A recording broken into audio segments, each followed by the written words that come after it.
8 de la mañana con 9 minutos. Estamos ya con Manuel Valdeón, él es inmunólogo de la Universidad Tecnológica Equinoccial de la UTE, y vamos a hablar precisamente del efecto de no aplicar la vacuna pentavalente en los niños, en los menores de 5 años, y además también hablaremos sobre la vacuna del COVID-19. Bienvenido, ¿cómo está? Muy buenos días. Muy buenos días, muchas gracias por la invitación. Muchas gracias a usted por su tiempo. Bueno, quisiera iniciar con la pregunta. El Ministerio de Salud en un comunicado aseguró que las vacunas para los niños, para los menores de 5 años, ya se están redistribuyendo en el país. Según ellos, el tema de logística se va a regularizar hasta finalizar esta semana, pero quisiera saber cuál es el efecto de no colocar la vacuna pentavalente, sobre todo, y todo el esquema de vacunación a los menores. Gracias por la pregunta. Miren, nosotros, una de las cosas que uno siempre dice al inicio de una clase de microbiología y de inmunología es que los seres humanos vivimos en un mundo de microbios. El mar está lleno de microbios, la tierra está llena de microbios, el aire está lleno de microbios. Y afortunadamente la mayoría de esos microbios son microbios buenos, que son buenos para la agricultura, para los peces, para nosotros mismos. Los microbios que tenemos en nuestro organismo funcionan como un órgano. Desafortunadamente hay unos pocos microbios desadaptados que nos causan enfermedad. Y nosotros debemos estar siempre a la vanguardia para no infectarnos y tener los efectos adversos de estas infecciones. Y para eso tenemos las vacunas.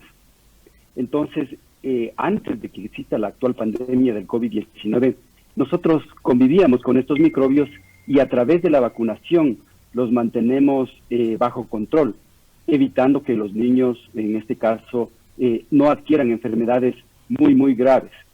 Entonces, la vacuna pentavalente es una vacuna que previene contra la tosferina, la difteria, el tétanos, la poliomielitis, la meningitis causada por el hemófilos de influenza. Estas son enfermedades muy graves que ya nosotros les teníamos bajo control antes de la pandemia, y que deberíamos seguir teniendo cuidado de estas y de otras infecciones a través del uso de las vacunas. Entonces, en el momento que nosotros nos descuidamos y nos distraemos por la presente pandemia, y si no utilizamos este instrumento tan importante de la vacunación, entonces nos ponemos en un estado de vulnerabilidad, y en este caso son los niños menores de 1 año. Entonces, de ahí la razón por la que se deba mantener siempre constante la administración de estas vacunas en este grupo de niños. Ahora, ¿con cuánto tiempo de retraso podrían recibir la vacuna los pequeños? ¿Cuándo se les podría dar esta dosis, y para evitar complicaciones? ¿Y cuál es el efecto también de que lo reciban con un retraso? Ya, entonces, mientras el programa de vacunación para la pentavalente es a los 2, a los 4, a los 6 meses que tiene que darle las 3 dosis a los niños, y ojalá la mayoría debería recibir las dosis dentro del primer año. Por lo tanto, el retraso que se puede hacer dentro de 1 año no es muy complicado, pero lo que sí deberían hacer es darles a los niños tan pronto como sea posible. Entonces, hay que estar pendientes de que haya la disponibilidad de las vacunas. ¿Qué pasa con los niños que no reciben los refuerzos de las vacunas? Que solo recibieron o alcanzaron a recibir 1 o 2 dosis. Ya, entonces la vacuna no es otra cosa que la administración de un producto microbiano o de un microbio atenuado, que el organismo responda con una serie de eventos biológicos para detener la infección y para destruir al microbio. Entonces, se forman en el organismo unas células específicas para cada microbio. Entonces, imagínense, en la vacuna pentavalente se administran 5 productos microbianos de diferentes microorganismos, y afortunadamente nosotros tenemos estas famosas células que se llaman linfocitos, que pueden identificar específicamente a cada producto, a cada uno de los microbios, y entonces esas células son las que van a destruir e interceptar al microbio cuando ingrese al organismo. Estas células inicialmente a la primera exposición se van a formar. Esa sería la primera dosis. Si yo le doy una segunda dosis, estas células se van a dividir más y van a crearse células además de las que ya existieron. Y si yo le doy una tercera dosis, va a haber muchas más células Entonces, lo que estamos nosotros viendo es que si un niño recibe las 3 dosis, va a tener el 99%, el 99.9% de protección, porque se han creado suficientes células para detectar a los microbios. Si es que no recibe las 3 dosis, ese porcentaje de células que van a interceptar al microbio va a disminuir un 80, 70% y así. Entonces, por eso es que mientras se complete las 3 dosis, que le da una protección casi del 100%, eso es lo que hay que hacer. Entonces, una dosis o 2 dosis no llegan al 100%, y por lo tanto hay que hacer todos los esfuerzos para que los niños reciban las 3 dosis. ¿Cuál sería entonces ahí el camino, la recomendación para los padres de familia en el caso de que sepamos que nuestro hijo no alcanzó a recibir algunas de las dosis? ¿Cuál sería el procedimiento a seguir para que se le realice la vacuna? Primero hay que estar vigilantes. Primero es excelente que estén pendientes de que se dé la vacuna a los niños. Eso es una cosa muy importante y hay que exigir eso. La segunda sería ver la disponibilidad ya de las vacunas en los centros de salud. Tan pronto como haya la disponibilidad, usted en la introducción decía que es solamente cuestión de logística. Eso quiere decir que las vacunas están, y solamente es de organización para que puedan llegar a los diferentes centros de salud. Entonces, estar pendiente, y tan pronto como los niños, como las vacunas estén disponibles, hacerles vacunar a sus niños.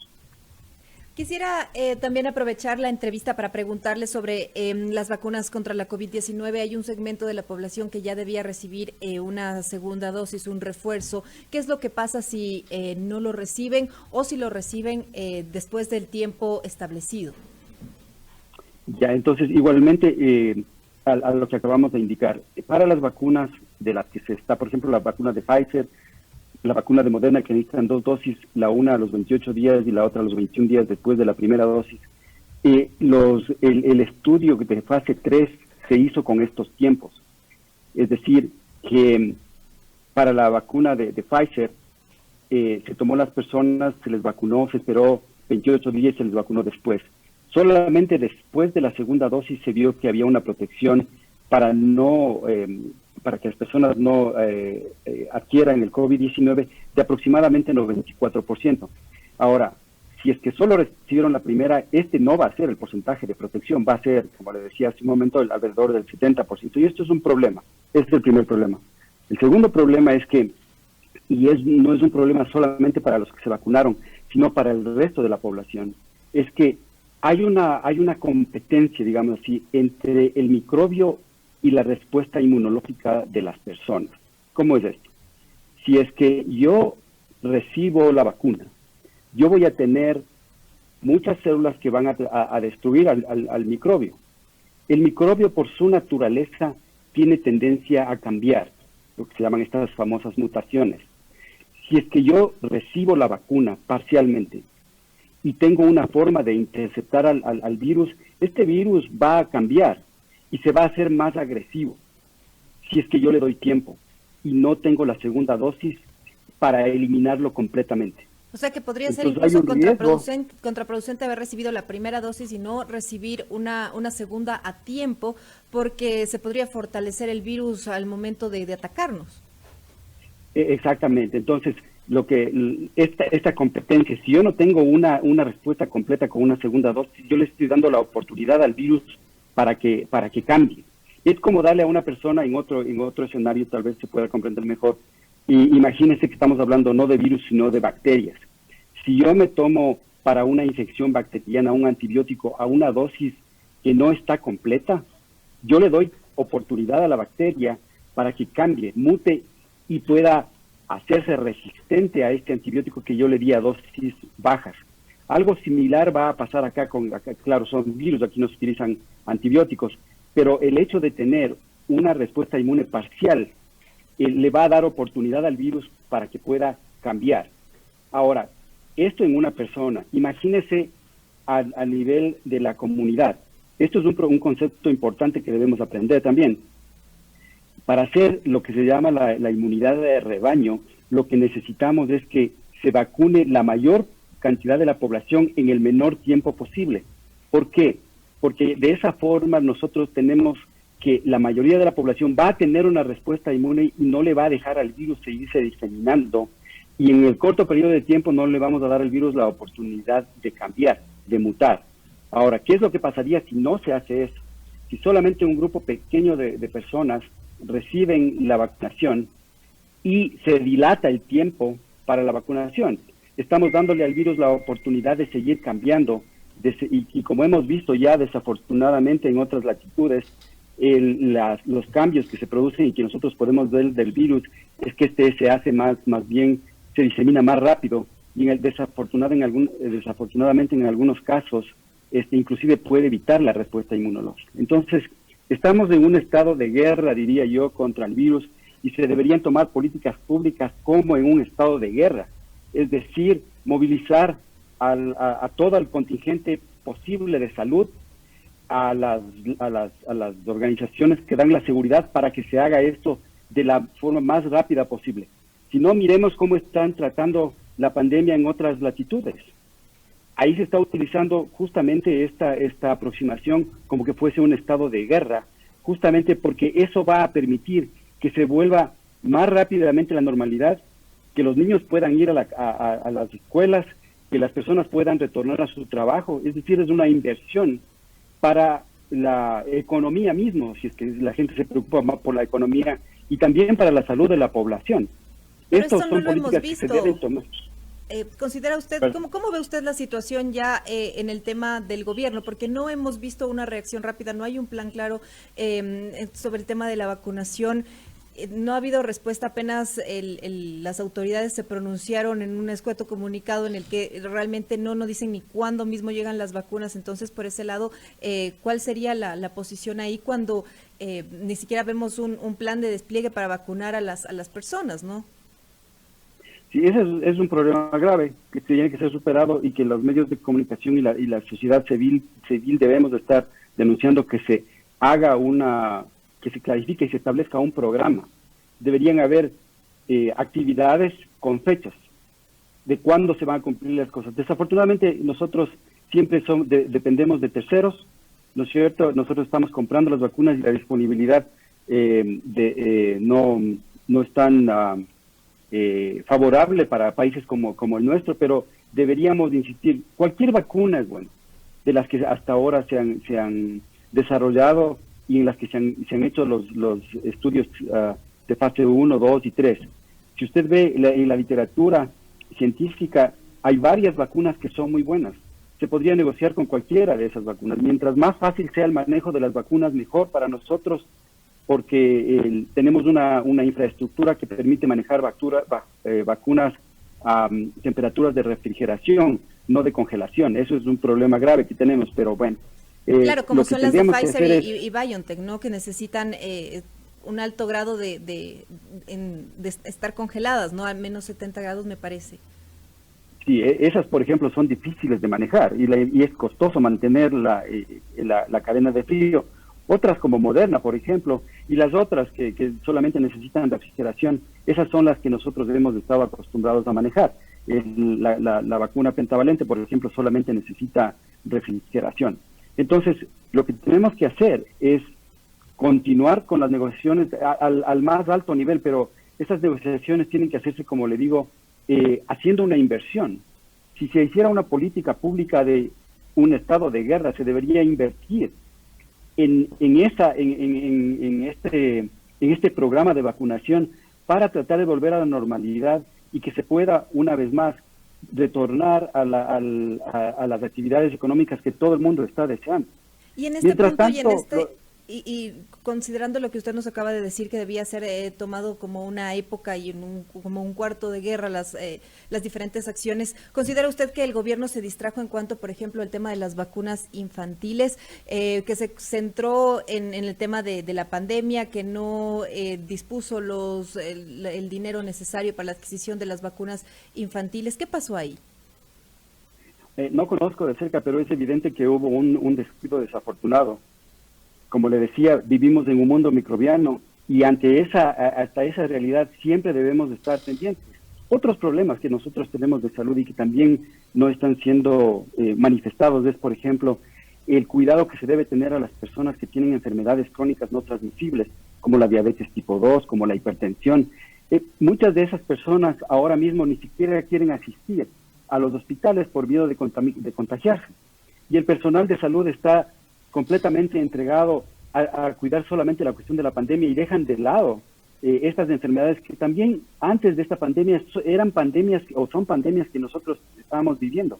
Entonces, a ese grupo de población, que es un grupo de vulnerable, a ese grupo hay que vacunarle tan pronto como sea posible, porque la evidencia indica que las personas con enfermedades crónicas no transmisibles tienen un mayor riesgo de desarrollar una enfermedad de COVID-19 mucho más grave y tienen hasta 3 veces más riesgo de morir.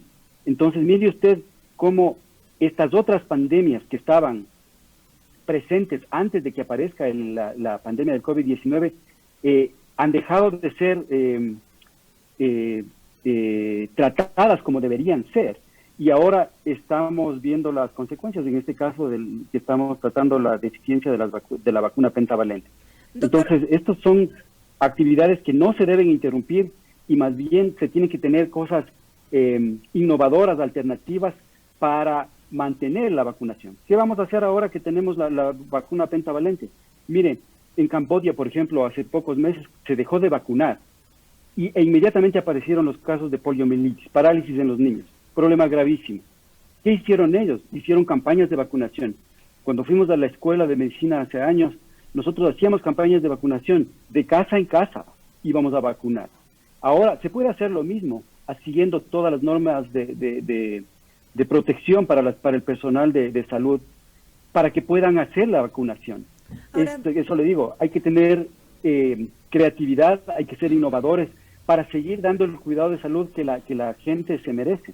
Ahora quisiera preguntarle también, doctor, en este esquema y ante la escasez de vacunas, en el Ecuador antes se producían, teníamos la capacidad de producir vacunas. Se lo pregunto también por el tema del desaparecido Instituto Lisquieta Pérez, que se ha señalado pues que allí se fabricaban vacunas y que tal vez en este punto sería muy importante que se realicen las vacunas en el Ecuador. A ver, en relación a eso, yo conocí de cerca el instituto y lo que podríamos decir que ellos producían eran de forma artesanal vacunas contra la rabia, por ejemplo.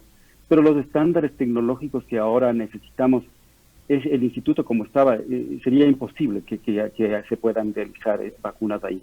Ellos tenían una producción de suero antiofídico, pero ahora estamos en otro tiempo. Lo que se necesita para poder hacer una institución que pueda producir vacunas al nivel de la tecnología que ahora tenemos, se necesita una inversión muy importante y que se debería hacer.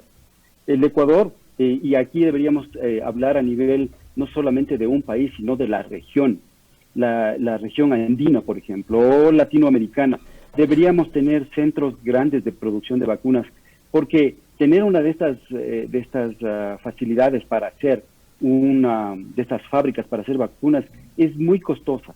La tecnología que se necesita es muy alta y sería mejor que varios países coordinen. Para esto podría servir, por ejemplo, estas instituciones de los congresos a nivel andino, para que se puedan organizar, para que se pueda negociar, inclusive hasta para comprar vacunas. Pero ahí no hubiese sido más bien más importante reforzar el instituto antes de desaparecerlo. Le pregunto porque, mire, su colega Esteban Ortiz escribía en su cuenta de Twitter, el Lisquieta Pérez hacía vacunas y las hacía bien. Después separaron el Lisquieta en INSPI y ARSA. Se olvidaron de las vacunas, luego remendaron un decreto y en Farma se haría cargo. Ahí el Ministerio de Salud Pública decidió de un día para el otro que las vacunas eran malas y se mató la poca biotecnología del país. Esto lo señalaba en sus redes. ¿Cuál sería ahí la posición? ¿No era mejor invertirle más y no estar en este punto ahora? Justamente el correísmo al que pertenecía Ortiz es el que destruyó. Justo él ha hecho la descripción de lo que sucedió. Y lo que desafortunadamente no se hizo fue desarrollar a esos centros de investigación. De todas maneras era muy precario. Yo conocí, porque yo fui secretario nacional de Ciencia y Tecnología en el 2010, y yo conocía de cerca eso.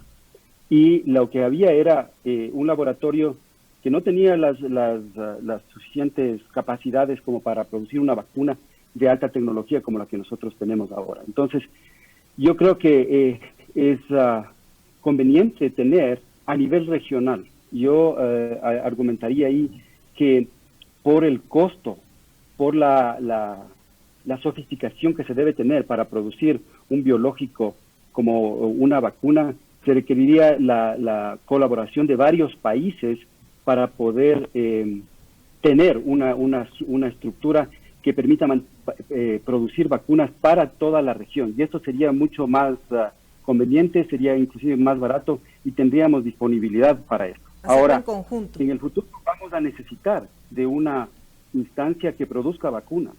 Y entonces aquí la organización de los países va a ser importante, sin tener el prejuicio de la parte política. Aquí esto es algo técnico que permitiría a la región asegurarse de vacunas y no estar como estamos ahora dependiendo desafortunadamente y poniendo en vulnerabilidad a las personas. Muchas gracias. En relación a la Izquierda Pérez es una bonita idea, pero hay que ser objetivos y ver cuál es lo que más le conviene al país.